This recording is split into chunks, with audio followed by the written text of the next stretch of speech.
পঞ্চোধ্যায় অধ্যায় তিনি আস্বাদন করাচ্ছেন।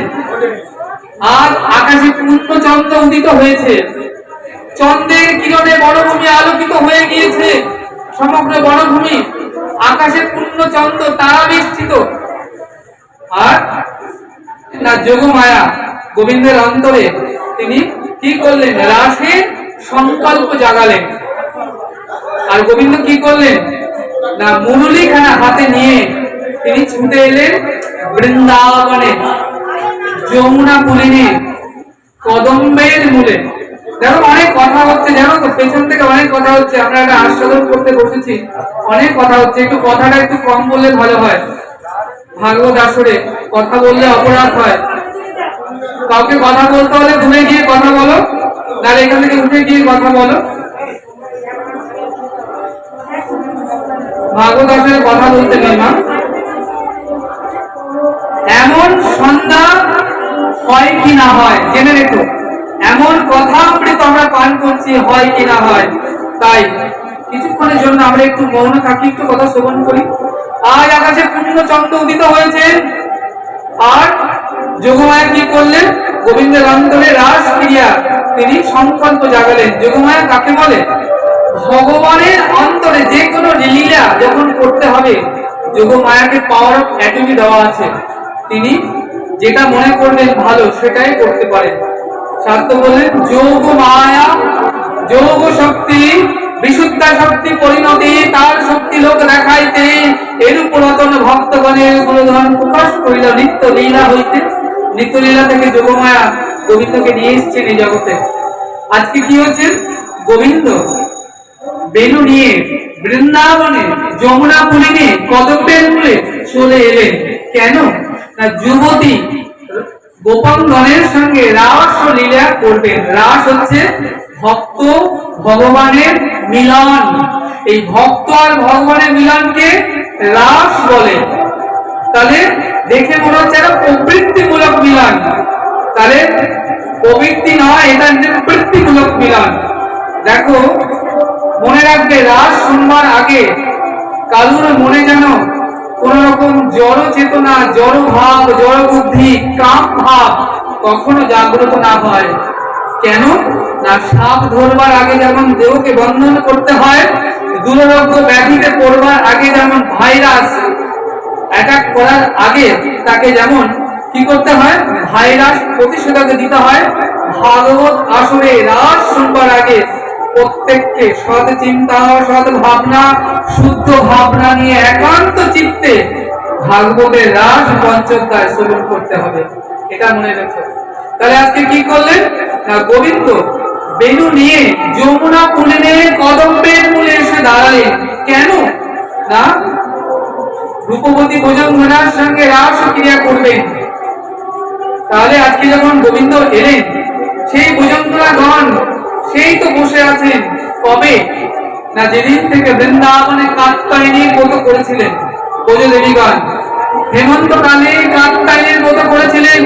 দেখতে দেখতে একটি বছর পার হতে চললো, শরৎকাল এসেছে।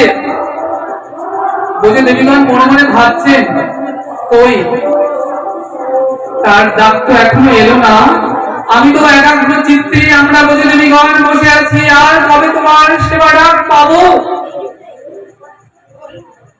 কিন্তু তার ডাক তো এখনো এলো না। অধীর আগ্রহে ব্রজদেবীগণ তারা কি করলেন? না অধীর আগ্রহে বসে আছেন। কিভাবে?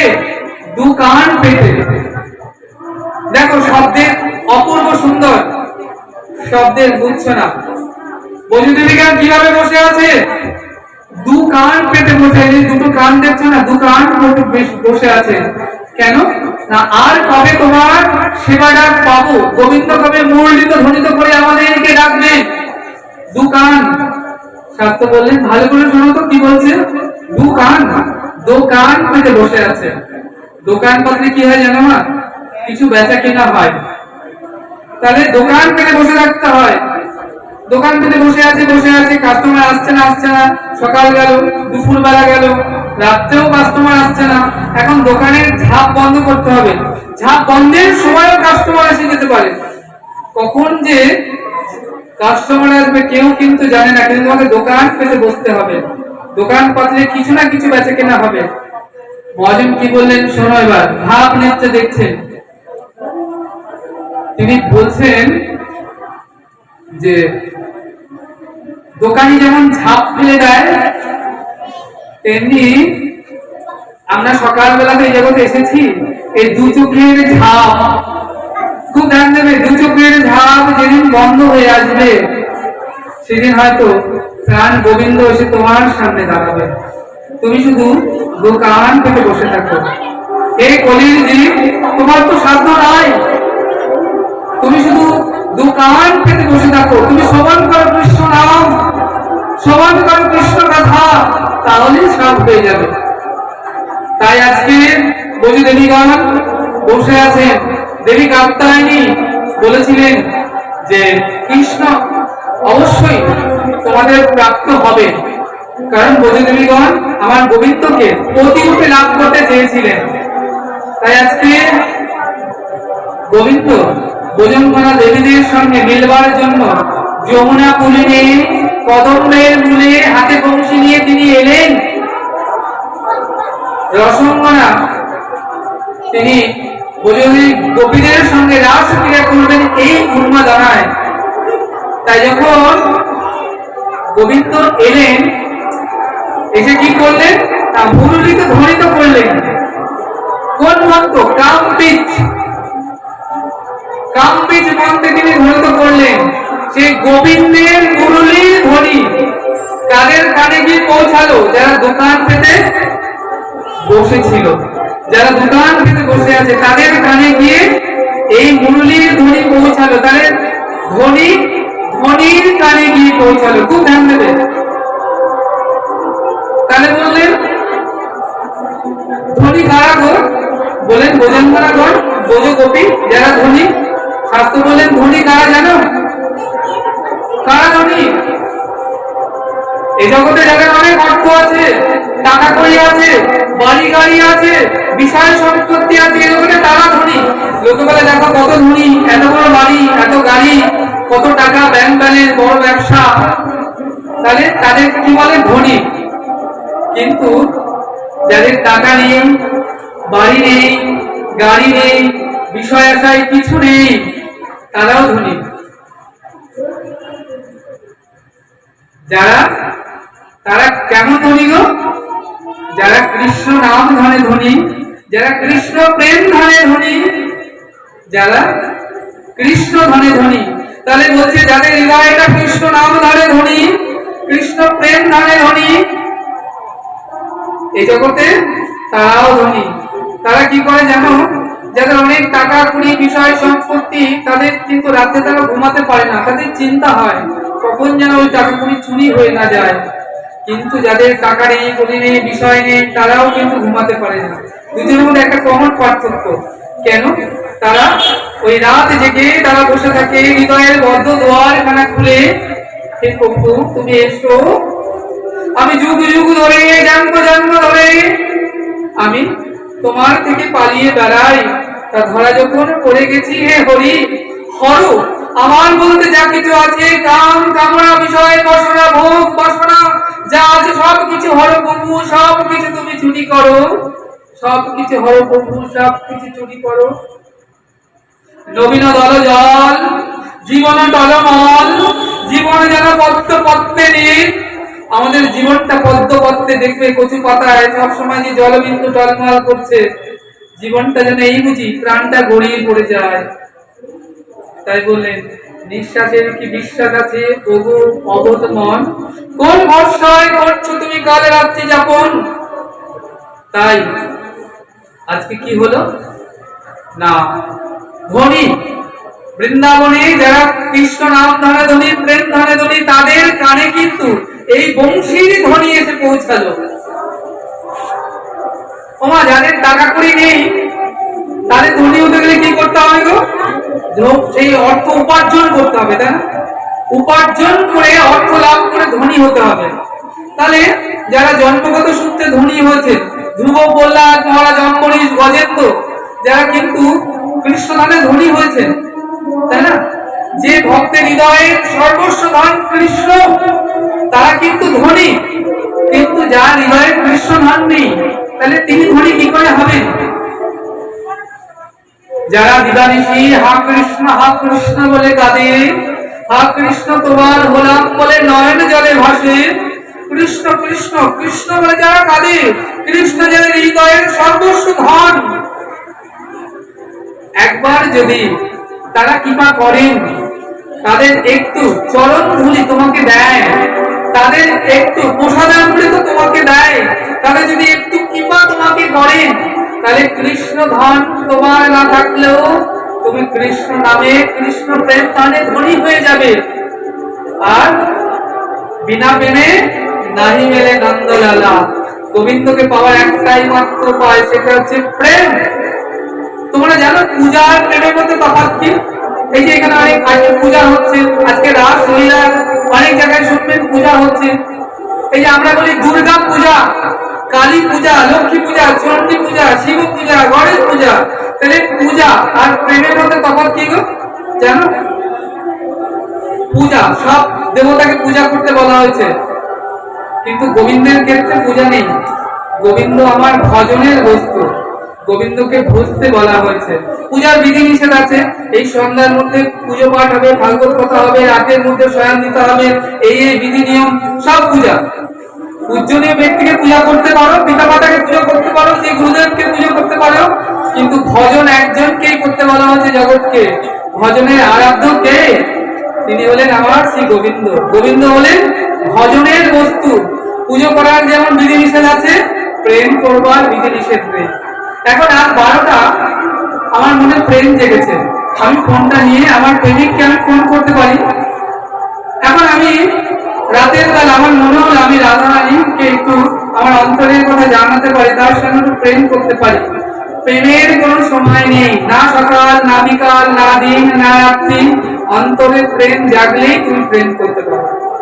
কিন্তু পূজা তুমি করতে পারো না, পূজার সময় বিধি নিষেধ অবশ্যই চাই। আজকে কি করলেন? সময় হয়ে যাচ্ছে, একটু ছোট করে বলি। আজকে সেই যে ধ্বনি, কৃষ্ণের বংশীর ধ্বনি, কাম বীজ, সেই ধ্বনি এসে পৌঁছালো কাদের? যারা দোকান পেতে বসেছিল ভোজনরা গান। তাহলে এই ধ্বনি সবাই শুনল না কেন? কারণ কাঁচা কানে পাকা কথা ঢোকে না। তোমার যাদের কান পাকা হয়নি, আমি এখানে যতই হরি কথা বলি, তারা শুনছে মাত্র, তাদের কানেও পাকা কথা ঢুকছে না, হৃদয়েও ঢুকছে না, শুনছে। তাহলে কাঁচা মানে কাঁচা, জেনে নেবো গাছে কলা কাঁচা, যখনই পাকবে তখন গৌর গোবিন্দ সেবা লাগবে। মাটির পাত্র কাঁচা, জল ঢালো এমনি ভেঙে যাবে, ধারণ ক্ষমতা হবে না। ওই পাত্র পুড়িয়ে যখন পাকা হবে তখন সে ধারণ ক্ষমতা হবে। তাহলে কাঁচা কানে পাকা কথা ঢোকে না। আমার গৌর গোবিন্দ কথা হচ্ছে পাকা কথা। এই জগতে যারা গুরু পাক 10 করে পাকা হয়েছে, অহর্নিশি কৃষ্ণ কৃষ্ণ বলে কাঁদেন, কৃষ্ণ নামে যাদের অন্তর ডুবে রয়েছে, কৃষ্ণ ছাড়া যারা আর জানেন না, তাদের কান পাকা হয়েছে। একমাত্র তাদের কানে আমার কথা ঢুকছে, বাকিদের কান তারা শুধু শুনছে। আমি যখন চলে যাবো জিজ্ঞেস করবে যে কি বলেছিল গোসাই, শ্যামসুন্দর গোসাই এসেছিলেন, ও কি বললেন? বলে শুনেছি, খুব ভালো বলেছে। কি বলেছে বলতে পারবে না, কজন বলতে পারে? জিজ্ঞেস করবে। খুব রেয়ার, কারণ মন দিয়ে আমরা কেউ শুনি না। কেন শুনি না? কারণ আমাদের কাঁচা কান, পাকা কথা তাই হতে না। কিন্তু বুঝামগণের কান পাকা, তাই কি হলো? তাই ধ্বনি, বংশীর ধ্বনি এসে ধনীদের কানে পৌঁছালো। আর এই ধ্বনি যার কানে পৌঁছাবে তার সবকিছু ভুল হয়ে যাবে, সে সবকিছু তুচ্ছ হয়ে যাবে, সে একটুকি হয়ে শুনবে হা গোবিন্দ, হা বধু তোমার হলাম বলে। তাহলে কি হলো? ওই ধ্বনি শোনা মাত্র বুঝামগণের মধ্যে এক অদ্ভুত পরিবর্তন দেখা দিল। কোন গোপী, খুব ধ্যান দেবে, কোন গোপী সেই সময় সন্তান কোলে নিয়ে সন্তানকে সেবা করছিল, কোন গোপী স্বামী সেবা করছিল, কোন গোপী দুগ্ধ দহন করছিল, কোন গোপী প্রদীপ সেবা করছিল, কোন গোপী তিনি অঙ্গরাগ করছিলেন, কেউ স্নান করছিলেন। কি হলো? গোবিন্দের ওই বংশী ধ্বনি শ্রবণ মাত্রই তার সব ভুল হয়ে গেল। যিনি অতি সেবা করছিলেন সেবা ছেড়ে চলে গেলেন। যিনি বাচ্চাকে দুগ্ধ সেবা করাচ্ছিলেন, স্তন দুগ্ধ, বাচ্চা পড়ে রইল, তিনি ছুটে চলে গেলেন। যিনি খাওয়াচ্ছিলেন সেই খাওয়াটা পড়ে রইল। যিনি দুগ্ধ দহন করছিলেন, দুগ্ধ দহন বালতি পড়ে রইল, তিনি ছুটে চলে গেলেন। কেউ কি করলেন না, ওই তিনি শ্রবণ করে পায়ের আলতা চোখে দিলেন, চোখে আঞ্জন পায়ে লাগালেন। নাকের বেসর তিনি কি করলেন, নাকের বেসর পায়ে দিলেন, পায়ের নুপুর নাকে দিলেন। তাহলে কি করলেন, মানে সব কিছু ভুল হয়ে গেল। গোপী ভাবছে আমার একটা নয়ন, আর একটা যে নয়ন আছে সেটাও তিনি ভুলে গেলেন। গোপী ভাবছে আমার একটা নয়ন, গোবিন্দের একটা নয়ন, এই হচ্ছে আমার দু নয়ন। সবকিছু দেহ গেহ ধন জন যৌবন সবকিছু ভুল হয়ে গেল। তারা একমুখী হয়ে কৃষ্ণায় গোবিন্দায় ভগবতে বাসুদেবায় বলে একমুখী হয়ে ছুটে চললেন। তাহলে সবাই কি যেতে পেরেছিলেন? পারেননি। যারা স্বামীর সঙ্গে নিদ্রায় ছিলেন তারা যখন দরজা খুলে বেরিয়ে যেতে চাইলেন, স্বামী এসে দরজার মুখে দাঁড়ালেন, বললেন কোথায় যাবে এত রাত্রে, কোথায় চলেছো? আমি যেতে দেব না। স্বামী এসে দরজা আটকে দাঁড়ালেন, যেতে দিলেন না। বললেন যে হে স্বামী, আপনি আমার দেহপতি। এই যে নারীদের তোমাদের যেমন স্বামী থাকে সব দেহপতি, আমি চলেছি আমার প্রাণপতির কাছে। তাহলে নারী কিন্তু স্বামী মারা গেলেও জানো তো, সত্যিকারের যারা ভজন করবে জেনে রেখো, কেউ বিধবা হয় না। ভাবে গোসাই কি বলছে, স্বামী মারা গেলেও বিধবা হয় না যারা গুরুপদ পদ্মা আশ্রয় করে আছে। কেন না, আমাদের সব দেহপতি। তাহলে আমাদের বিবাহ যখন হয়, আমাদের নারীকে কি করে সমর্পণ করা হয় একটু পুরুষের কাছে। তাহলে আমাদের প্রাণপতি হলেন শ্রী গোবিন্দ, তিনি হলেন জগৎপতি। তাহলে যার প্রাণপতি দেহে থাকে, জগৎপতি থাকে, তিনি আবার কখনো বিধবা হয় নাকি? কখনো হয় না। তাহলে যারা অজ্ঞ তারাই একমাত্র হয়। তাহলে কি হলো, সে বলছেন হে স্বামী আপনি আমার দেহপতি, কিন্তু আজ আমি চলেছি আমার প্রাণপতির কাছে। স্বামী বলছেন তুমি তো আমাকে স্বীকার করলে আমি তোমার দেহপতি, তাই আমি তোমাকে এখন আর যেতে দেব না কোথাও। তখন কৃষ্ণ অনুরাগে অনুরাগী গোপিনীগণ গাচ্ছেন, বললেন স্বামী আমার পিতা মাতা তোমার চরণে আমাকে সমর্পণ করেছিল একটা সৎ পাত্রের কাছে, কিন্তু পিতামাতারা বুঝতে পারিনি তুমি যে কতটা অসৎ। আমি চলেছি আমার প্রাণপতির কাছে, তুমি আমাকে আমার প্রাণপতির কাছে যেতে দিচ্ছে না। আমার তো সাধন হলো না, ভজন হলো না, আমি যেমন এলাম তেমনি গেলাম। তাই এই বংশীর ধ্বনি শ্রবণ করে ব্রজদেবীগণ একমুখী হয়ে তারা যখন ছুটে চললেন, বাধা যারা করলেন তাদের আর যাওয়া হলো না।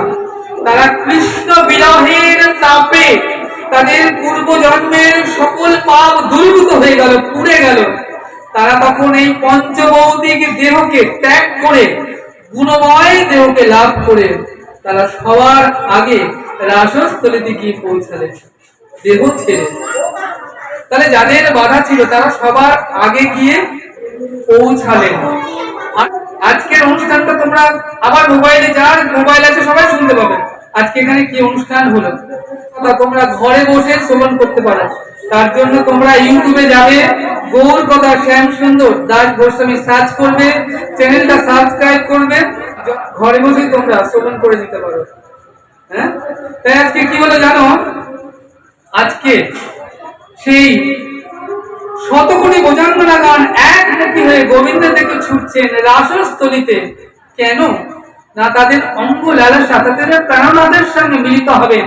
তারা প্রাণনাথ কথা দিয়েছিলেন হে ব্রজদেবীগণ, আগামী রজনীতে তোমাদের সঙ্গে আমি মিলিত হব, মিলন হবে। সেই শতকোটি ভোজাঙ্গনা গান একমুখী হয়ে গোবিন্দের দিকে ছুটছেন রাসস্থলীতে। কেন না, তাদের অঙ্গ লালসা, তাদের প্রাণনাথের সঙ্গে মিলিত হবেন। তারা প্রাণনাথ কথা দিয়েছিলেন হে ব্রজদেবীগণ, আগামী রজনীতে তোমাদের সঙ্গে আমি মিলিত হব, মিলন হবে। তাই যখন তারা বংশীর ধ্বনি শুনে ছুটছেন,